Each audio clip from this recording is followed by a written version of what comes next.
अस्सलाम वालेकुम नाजरीन, हम मौजूद हैं ठट्टा शहर के एक सुनसान इलाके में, जहां हम आपको मिलाने जा रहे हैं एक ऐसे इंसान से जिसकी उम्र 17 साल और उसका कद भी 17 इंच है। नाजरीन, ना सिर्फ ये बल्कि नवाज़ के दोनों हाथ पीछे को मुड़े हुए हैं और दोनों टांगें भी टेढ़ी हैं। लेकिन आपको ये बात अजीब भी लगेगी और खुश आइंद भी कि वो फिर भी हर पल मुस्कुराता रहता है। नवाज़ का ख्वाब बस ये है कि उनका अपना घर हो, या फिर ये जो अभी झूपड़ी में रहते हैं इनको कोई इस झूपड़ी से ना उठाए। और इनकी ये ख्वाहिश है कि वालिद का मछली का कारोबार फिर से बहाल हो, ताकि ये तपती धूप में मांगने से बच सकें।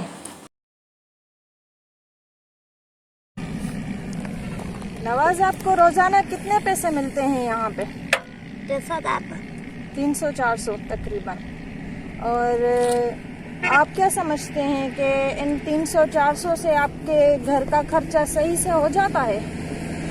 आप तकरीबन 11 लोग रहते हैं, तो 11 लोगों का खर्चा 300-400 से हो जाता है डेली का। अस्सलाम वालेकुम चाचा, क्या नाम है आपका? मेरा नाम गुलन। अच्छा चाचा गुलन, आप क्या समझते हैं कि आपके बेटे की इस माजूरी की वजह से आपको कौन सी तकलीफ महसूस होती है? मेरे को ये तकलीफ होती है तो जो मेरा बच्चे है ना, मेरे पास कोई दौलत हुई तो कोई खाने पीने के लिए कुछ हुआ था तो मैं बच्चे को रोड पे नहीं बिठाता। चाचा, आपने कश्ती वाला काम, जो मछली का काम था, वो आपने क्यों छोड़ा? यो मैंने इस वजह से छोड़ा, जो मेरी अम्मी बीमार हुई।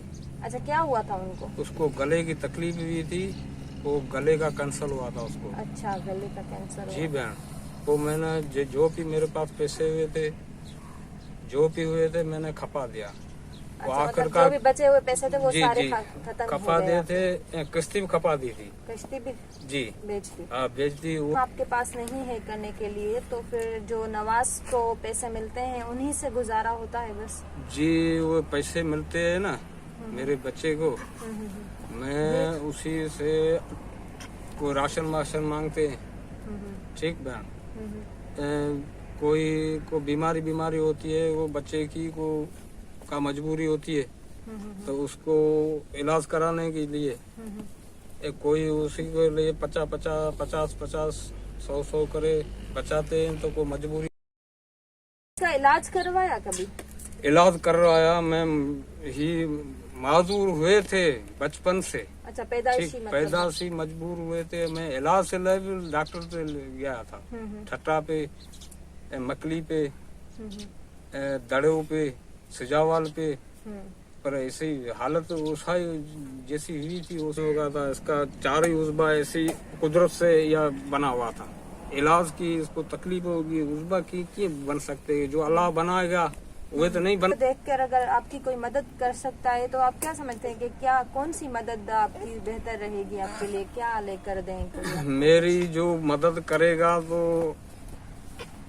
अल्लाह भी उसी की मदद करेंगे। जमीन पे बैठा हुआ तो मैं बच्चे के साथ, तो उसी में आदमी ने, जो भी आदमी आता है तो वो यही बोलता है, यार इतना भागो।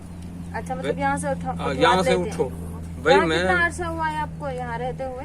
इधर मेरे को इस घर में 2 महीना हो गए थे। इधर किसी ने नहीं किया था। अच्छा, 2 महीने से किसी ने उठाया नहीं है? अदरवाइज आपको जहाँ बैठते हैं आप लोग उठा देते हैं? अपना घर नहीं है? कहीं ना कहीं आप ये झूपड़ियाँ बना के आप रहने के लिए जगह नहीं है, प्लाट नहीं है, गुजर करने के लिए मेरे पास कोई कारोबार नहीं है। जो किस्ती मिले तो बच्चे को गुजर कराऊं। अच्छा, जे इस बच्चे रोड पे बैठा था, तो रोड की मजबूरी है मेरी। जो ये बैठा था तो मेरे कोई इंसान हंसते थे, तभी ये कोई किस टाइम में कमाता था, आज बच्चा उसको भीख मांग रहा था, ये खाता था। जो मेरी मजबूरी है, जो मेरे पास कुछ नहीं है। तो आप चाहते हैं कि आपको कश्ती वापस किश्ती मिले तो जो मैं बच्चे को पालता हूँ। नाजरीन, 2 दिन पहले मैं इनसे टाइम लेने के लिए और इनको बताने के लिए आई थी कि यहाँ पे आके मैं और मेरी टीम इनका वीडियो रिकॉर्ड करेंगे। तो इत्तेफाक से उस दिन मेरा ये पर्स, जो पैसों, इसमें पैसे भी थे और मेरा चेक भी था, ये इनके पास रह गया था। और ये इतने ईमानदार लोग हैं कि इन्होंने मेरा पर्स खोला तक नहीं और जैसा था, जिस तरह इसमें जो भी चीज़ें थी, अमानत के तौर पर रख दिया। और आज इन्होंने मुझे खुद ही दिया कि ये आपकी चीज़ रह गई थी। तो मैं चाहती हूँ कि इन ऐसे ईमानदार और गरीब लोगों की आप लोग मदद करें। आप चाचा गुल्लन का घर देखिए, ये इन्होंने 2 माह पहले खुद बनाया है। इससे पहले इनको झोंपड़ी से उठाया जाता रहा है और ये इनका जो घर है इतना नाजुक बना हुआ है कि अगर बारिश हो तो इनका सारा घर जो है उसमें पानी आ जाएगा इस झोंपड़ी में, और इनके सारे जो बिस्तरे हैं या कपड़े हैं वो सारे भीग जाते हैं पानी से, बारिश के पानी से। तो नाज़रीन, इनका कहना है कि इनको बार बार उठाया जाता रहा है और 2 माह से इनको इस झोंपड़ी से नहीं उठाया गया। इनकी ये ख्वाहिश है कि इनको इस झोंपड़ी से कोई ना उठाए। और नाज़रीन, ये चाहते हैं कि इनको कोई इतना कर्ज़ दे कि वो अपनी कश्ती दोबारा हासिल कर सकें जो इन्होंने मजबूरी में बेच दी थी। नाज़रीन, आप इस वीडियो को इतना वायरल करें कि कोई ना कोई इन गरीबों की आवाज़ सुन सके और उनकी मदद करे।